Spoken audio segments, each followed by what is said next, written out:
Now, from WYDC TV, this is Big Fox News at 10. Tonight, more signs that New York is working to get back to some sense of normalcy amid the pandemic.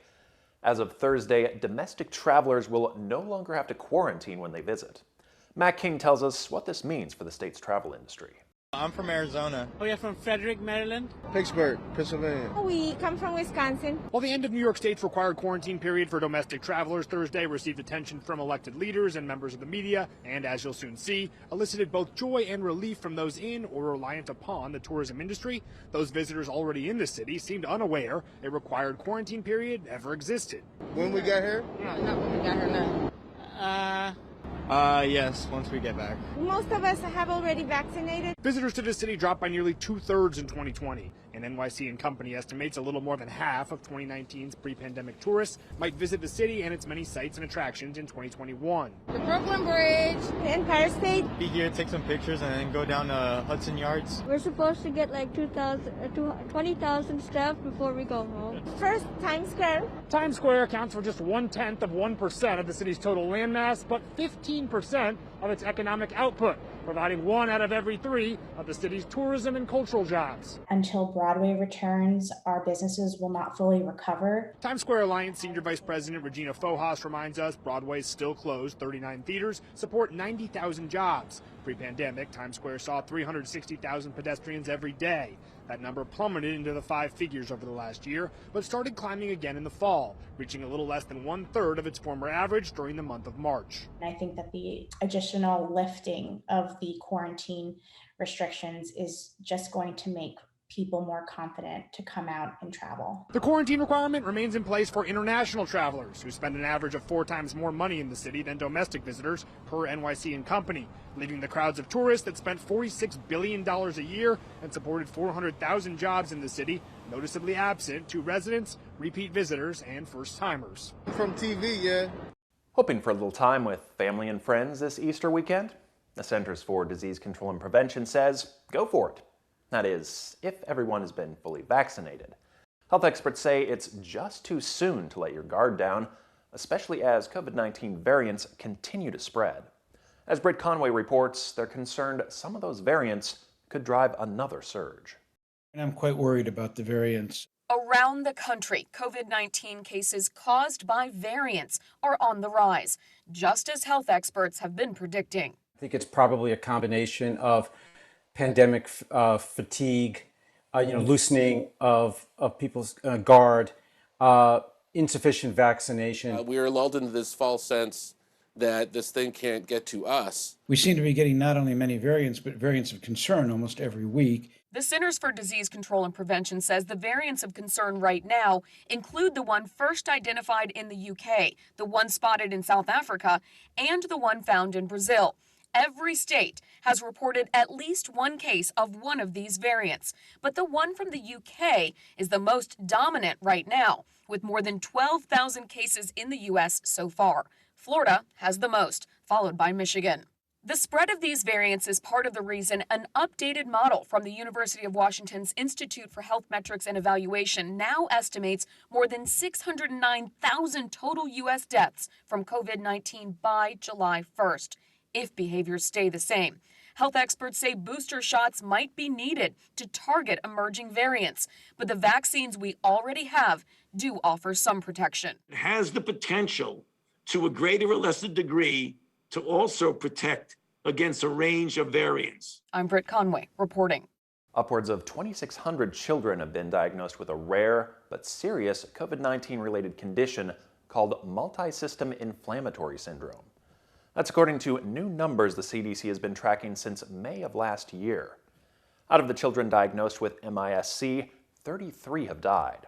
Some of the symptoms are breathing trouble, stomach problems, heart problems, and skin problems. Severe illness due to COVID-19 is still very uncommon among children. MISC is even more rare. It makes up less than 0.08% of the more than 3.4 million kids who've tested positive for COVID-19. Food banks across the country are working in overdrive as they fulfill billions more requests from the overwhelming number of Americans facing food insecurity. Jackie Ibanez has more on how the pandemic is intensifying the crisis and how some communities are lending a helping hand. The pandemic is taking the hunger crisis and making it worse.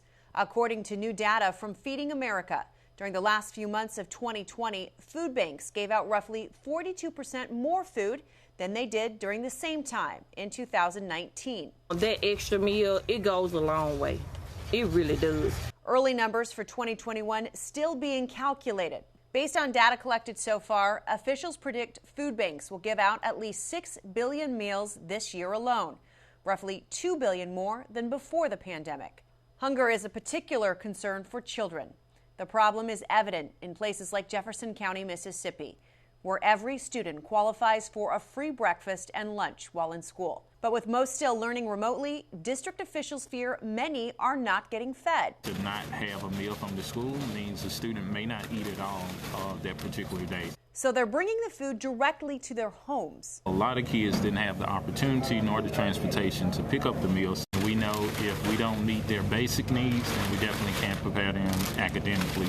The elderly are also facing higher levels of food insecurity. Meals on Wheels reporting a 60% increase in the number of seniors requiring food assistance since the start of the pandemic. Jackie Ibanez, Fox News. The U.S. Capitol was put on lockdown this afternoon after a deadly incident.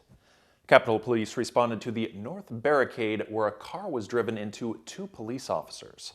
Authorities say the suspect got out of the car with a knife and police shot at him. One of the officers was reportedly stabbed during the attack.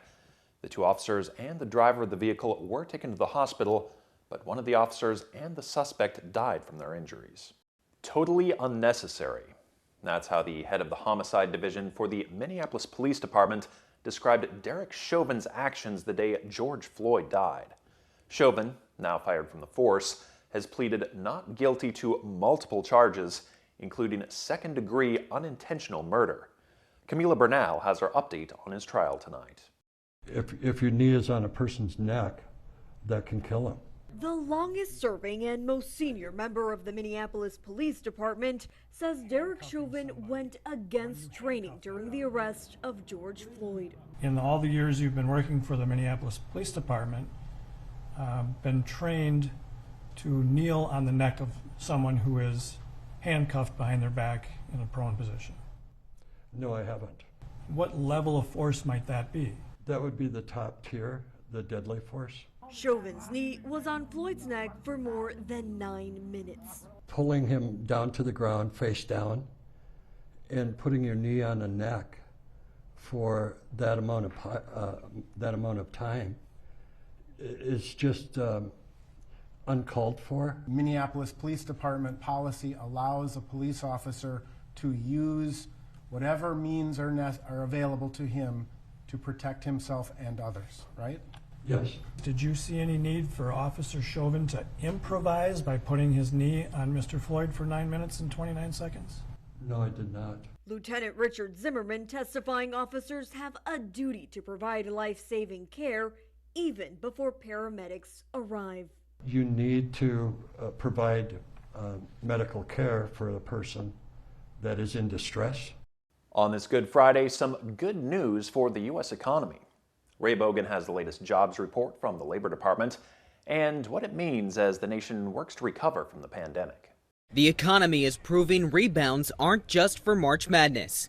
The U.S. added 916,000 jobs in March and unemployment dropped to 6%. That's the lowest unemployment level since the pandemic forced shutdowns. Help is here. Opportunity is coming.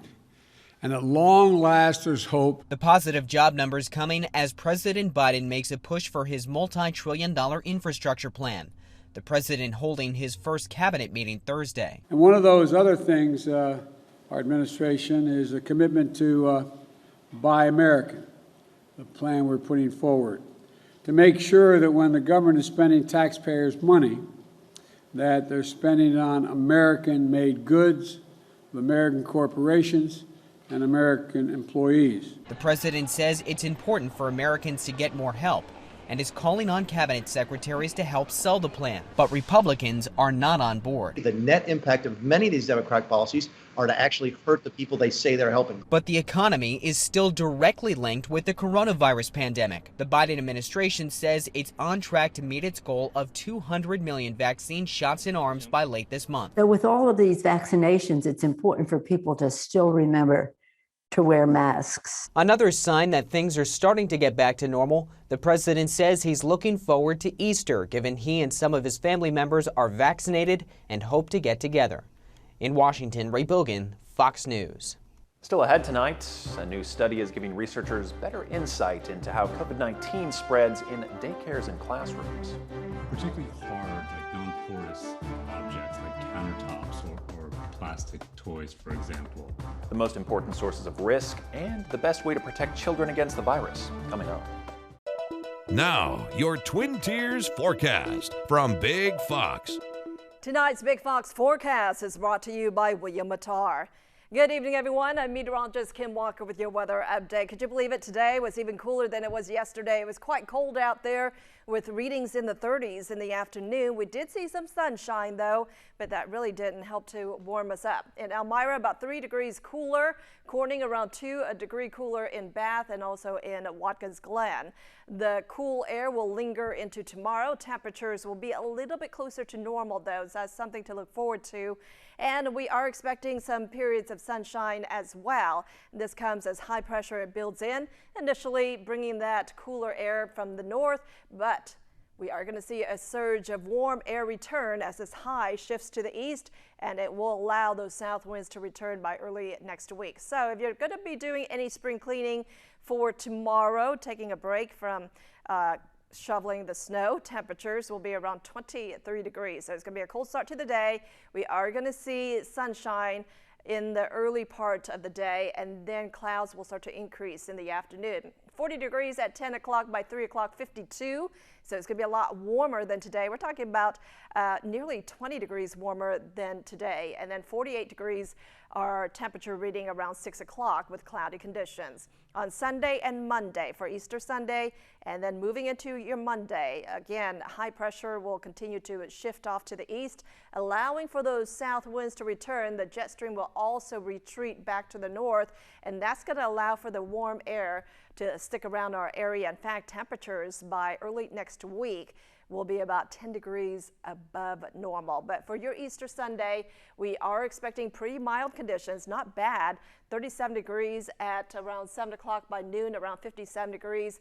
And then as we head into the middle of the afternoon, temperatures will warm up into the low 60s, and those winds will be light as well, only around 5 to 10 miles per hour. But it's definitely going to be cold tonight. We plunge down to around 18 degrees in Elmira, around 20 degrees in Corning, under a mostly clear sky and light winds. We are going to see more sunshine early tomorrow morning than in the afternoon, but despite that, we do warm up to around 54 degrees on Saturday in Corning and 53 in Elmira. For your Sunday, look for highs around 59 and then 59 on Monday as well. As we head into the middle of the week, those temperature readings will climb up by 10 degrees with the high around 66 degrees on Wednesday. Another storm system will be approaching our area by the end of the week. It will bring the possibility of rain and also cooler air as we drop down to around 53 on Friday. By now you probably know that the coronavirus spreads through aerosols, droplets that go into the air when a person talks, coughs, sneezes, or breathes. But a recent study shows how it may also spread through infected surfaces in places like schools or daycares. Mandy Gaither has more in today's Health Minute. When it comes to coronavirus, knowing how it spreads can help stop the spread. That's why researchers at Emory University teamed up with the CDC to study how the virus may move around places like schools and daycares. They found surfaces are an important source of risk. Particularly hard, like non-porous objects like countertops or plastic toys, for example. Ben Loatman is senior author of the study. The professor at Emory's Rollins School of Public Health says frequent cleaning is important. Where people spend a lot more time, like in a school, like in a daycare or in an office setting, where people, if someone's infectious, they can keep contaminating a surface, more frequent cleaning is required. But in schools, he says even hourly cleaning may not provide enough protection. He says the best way to reduce risk is to avoid contaminating those surfaces in the first place. So things like mask wearing is a great way to avoid contamination. With no vaccine currently authorized for children, Lopman says it's more important than ever to contain the coronavirus's spread in schools and daycares. For Health Minute, I'm Mandy Gaither. From strangers to friends for life, two women found something in common during the pandemic: a love for animals, and also a shared blood type. And that latter thing ended up being a lifesaver involving a kidney donation. Marley Ginter has this incredible story of friendship and survival. For Janie Young, life is full of rewards. Getting so many treats. No matter how big or small, but the one she decided to give Donnell Salvador was one of the biggest of all, her left kidney. My creatinine level got to almost 9.0, and you can actually die when it gets to 10. Donnell has polycystic kidney disease. It's genetic. Her mother passed away on dialysis waiting for a kidney when Donnell was 18 years old. Donnell went on dialysis last year, and that's when she met Janie, her waitlist administrative assistant. The two connected through their love for their dogs, a connection only bound to grow after both of their dogs passed away in the same month. Donnell donated her dog's old harness for one of Janie's other dogs. And suddenly, boom, it was almost as if divine intervention. Donnell took such good care of her dog. She would take such good care of my kidney. So, Donnell, I have a little surprise for you. Janie just popped on. Hi, Donnell. Hi. Hi, how are you? The two hadn't seen each other since transplant surgery, but picking up where they left off was easy. The dialysis was very hard, and she changed that for me. I could never thank her enough. Would it be safe to say that you both have found a lifelong friend? Oh, absolutely. Two women who met on different paths, now a match for life. Bye, Jeannie. Bye. Talk to you later, okay? Stay safe. A 5-year-old cancer patient is sworn in as a deputy by a Florida sheriff's office to help him live out his dream. Randy Kay tells us how the officers went above and beyond the call of duty. That's a real badge, and you are now a real deputy. All right, congratulations. In Manatee County, Florida, there's a new sheriff in town. Actually, a new sheriff's deputy. His name is Jeremiah Valera. We got this flag for you, buddy. So now you're an official member of our canine unit, too. Jeremiah is just 5 years old, but he was recently given his own badge and deputized by the Manatee County Sheriff's Office after they learned he has a rare form of childhood cancer. The National Pediatric Cancer Foundation alerted them, and deputies jumped into action, inviting Jeremiah to spend a day with them.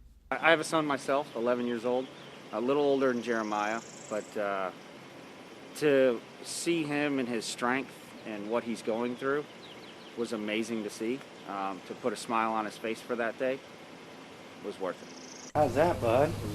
Good. Jeremiah got to meet a canine dog and check out a high-tech SWAT vehicle. He even radioed for backup. I need backup. You got some backup. We got plenty of backup, buddy. So to see him with them that day, did that just, how much did that warm your heart? Oh, that meant the word for us to finally have some happiness and a little break from what became our normal routine. These days, their normal routine of treatment and doctor's visits is taking a toll on Jeremiah. It all started about a year ago when Jeremiah was diagnosed with stage 4 neuroblastoma. His mom says doctors think the cancer started in his spine, then spread. He's had chemotherapy, bone marrow biopsies, and stem cell transplants, and now gets 14 shots a month for immunotherapy. It's a lot for a 5-year-old to handle, so being deputized really lifted his spirits. When Grandpa comes to visit him, he loves to pull him over. All of it has inspired Jeremiah to get better and one day become a police officer. He already has the uniform and takes a picture with every officer he meets. What do you like about police officers? Get protect kids. They protect kids, they sure do. That's smart. And you want to be a police officer? And now, when Jeremiah returns to the Manatee County Sheriff's Office, his new friends couldn't be happier to see him. Can I have a high five? Just one. Thank you for coming, buddy. Hugs and high fives for a little boy when he needs them most. Randy Kay, CNN, Bradenton, Florida. A batch of royal chocolates more than a century old has been discovered. They were found in their original packaging in a helmet case from the Boer War. Commissioned by Queen Victoria in 1900, they were meant to boost the morale of soldiers fighting in South Africa. Now, 121 years later, they were uncovered in the attic of the owner's daughter, who died last year at 100 years old. For now, curators have wrapped the chocolate in acid-free tissue and stored them in a space with a stable temperature and humidity so they might last for another 100 years. A Colorado middle schooler made an amazing discovery when he was out hiking recently: a dinosaur tooth. It was a rare and exciting find not just for him, but also for the museum he took it to. Andrea Flores reports. I never expected anything like that. 8th grader Jonathan Charpentier is the newest dinosaur discoverer for the Denver Museum of Nature and Science. It caught my eye, so I picked it up, but I had no clue that it would be a dinosaur tooth. He found this Tyrannosaurus rex tooth while out on a hike in southeast Boulder County. I couldn't believe it at first. I thought there's really no way that it could be something that interesting.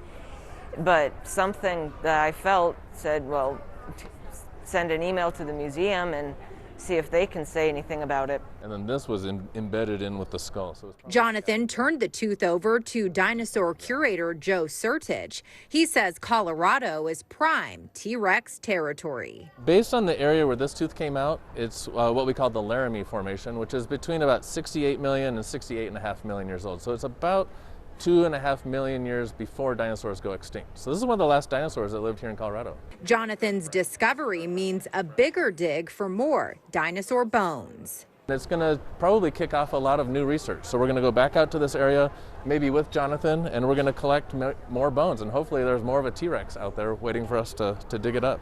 Now a part of undigging Colorado's history, Jonathan has some advice for other people who like to get outdoors. Be on the lookout for these things because you really can find them anywhere. We want to leave you with a smile tonight. Dozens of divers donned bunny suits and went on an underwater Easter egg hunt in the Florida Keys. The annual underwater egg hunt also serves as a fundraiser to help local children in need throughout the year. The captain of a local scuba diving company wore a giant bunny suit and dive gear to hide those brightly colored eggs for submerged holiday hunters to find. Real eggs and non-toxic colorings were used to avoid any negative environmental impacts to the Keys Coral Barrier Reef, which is the only one of its kind in the continental U.S. Thanks so much for joining us, and have a wonderful holiday weekend.